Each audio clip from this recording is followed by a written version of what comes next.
आगे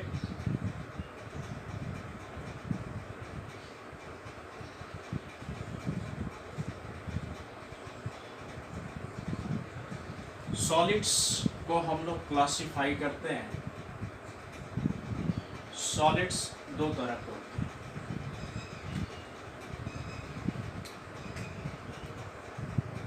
types of solids. Solids दो तरह के होते हैं। पहला होता है, इसको हम लोग कहते हैं एमॉर्फस सॉलिड, और दूसरा होता है क्रिस्टलाइन सॉलिड।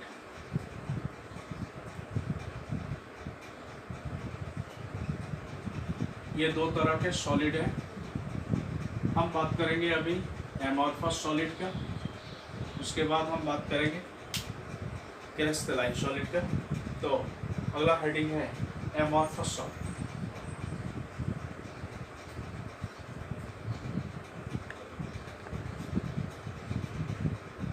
बहुत आसान है एमॉर्फस सॉलिड और क्रिस्टलाइन सॉलिड को समझना। ध्यान से देखें, कोई भी मैटर है, सॉलिड हो या लिक्विड हो या गैस हो, इसमें छोटे छोटे पार्टिकल्स होते हैं, छोटे पार्टिकल्स होते हैं, छोटे पार्टिकल्स होते हैं। अगर ये छोटे छोटे पार्टिकल एक दूसरे से टाइटली पैक्ड है तो सॉलिड होगा, और सॉलिड होगा तो चाहे एमॉर्फस होगा या क्रिस्टलाइन होगा। अब एमॉर्फस और क्रिस्टलाइन को समझना है तो पार्टिकल्स का अरेंजमेंट अगर ऑर्डर में है, ये पार्टिकल्स का अरेंजमेंट बहुत सुंदर बना के इस तरह से दिखा दो। ये पार्टिकल्स अगर इस तरह से अरेंज्ड है, ऑर्डर में है, अरेंज्ड है, इसको बड़े ध्यान से देखो। छोटे छोटे पार्टिकल्स सॉलिड के, कोई भी सॉलिड आप ले लें, कॉपर सल्फेट ले लो, नमक ले लो, सीजियम क्लोराइड ले लो, कोई भी सॉलिड को ले लें, इसके छोटे छोटे पार्टिकल्स बहुत ऑर्डर में इस तरह से आपको बहुत सुंदर दिखे। आप इस तरह से फिगर बना सकते, बहुत सुंदर दिखे। और दूसरा पार्टिकल है, दूसरा है सॉलिड जिसमें पार्टिकल अरेंज्ड नहीं, ऑर्डर में नहीं। ध्यान से देखो, इसमें पार्टिकल्स ऑर्डर में नहीं, अरेंज नहीं। देखो ध्यान से, ये पार्टिकल्स ऑर्डर में नहीं।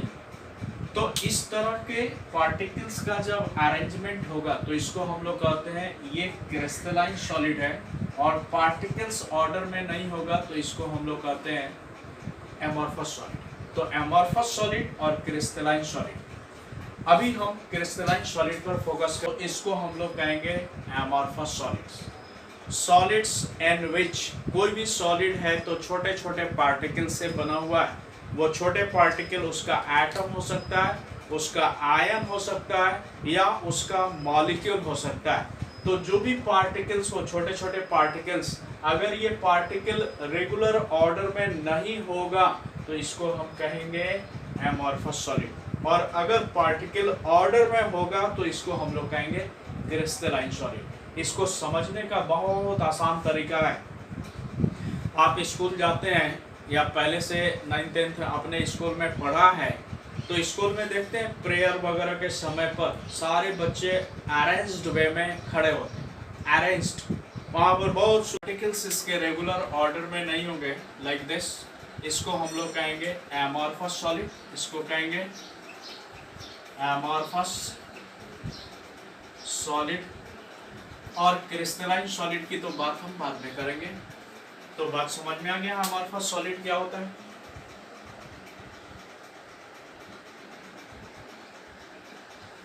ओके, और इसको उसी तरह से याद रखना है, एमॉर्फस सॉलिड, क्रिस्टलाइन सॉलिड।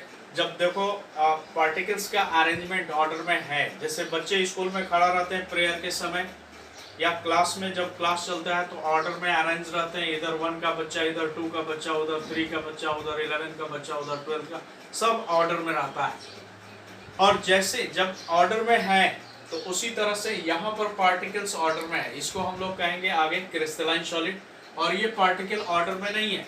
जब स्कूल में छुट्टी हो जाता है तो सारे बच्चे जिगजैग मिक्स कर जाते हैं, तो उस समय का सिचुएशन समझो।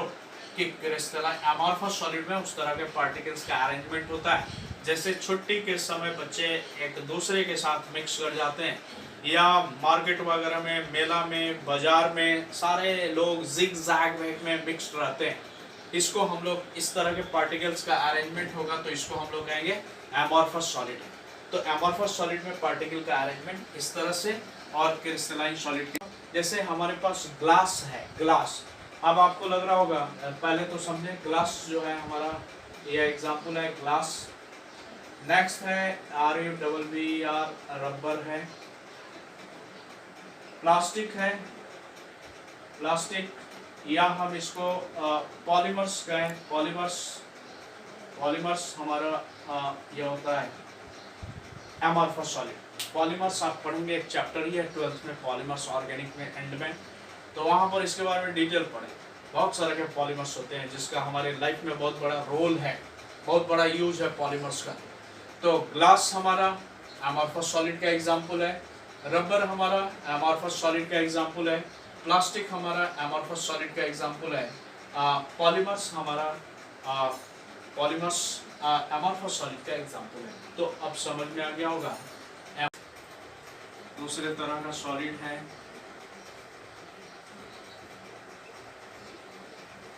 Crystalline solid.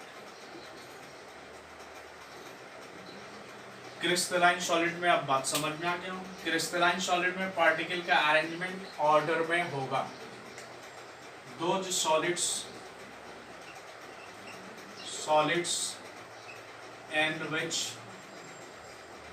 in which particles are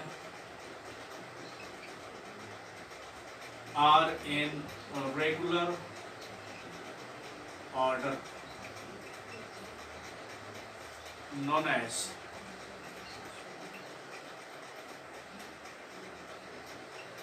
crystalline solid. इसको हम लोग क्रिस्टलाइन सॉलिड, ये हमारा क्रिस्टलाइन सॉलिड का एग्जांपल है। तो बात समझ में,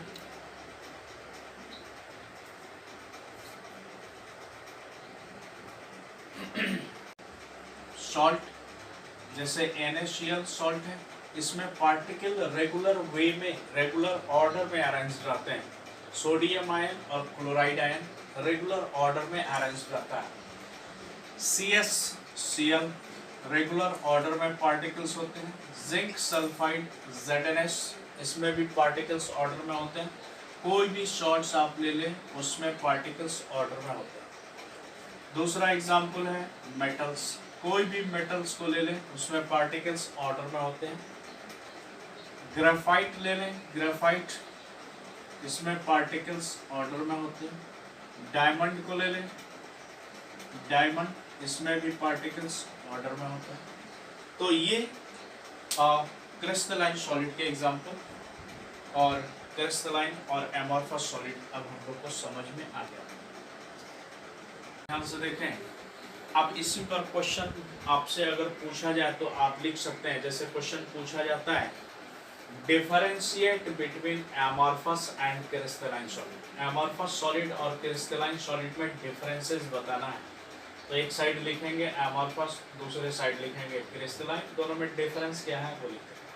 तो जो चीज़ें हम कैरेक्टर बता रहे हैं वहाँ से ये चीज़ें आप कर सकते हैं, डिफरेंशिएट भी कर सकते हैं।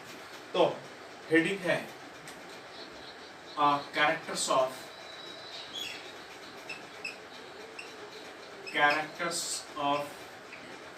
अगर हम दोनों को अलग अलग, दोनों का कैरेक्टर अलग अलग बताएं तो अलग अलग हेडिंग देंगे, और दोनों पे एक साथ अगर स्टडी करेंगे तो उसमें थोड़ा आइडिया और ज़्यादा होता है, लेकिन आप अलग अलग ही पढ़ें। Characters of amorphous solid, amorphous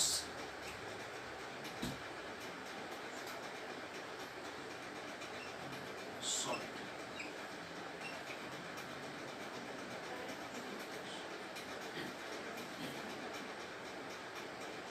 amorphous solid के कैरेक्टर।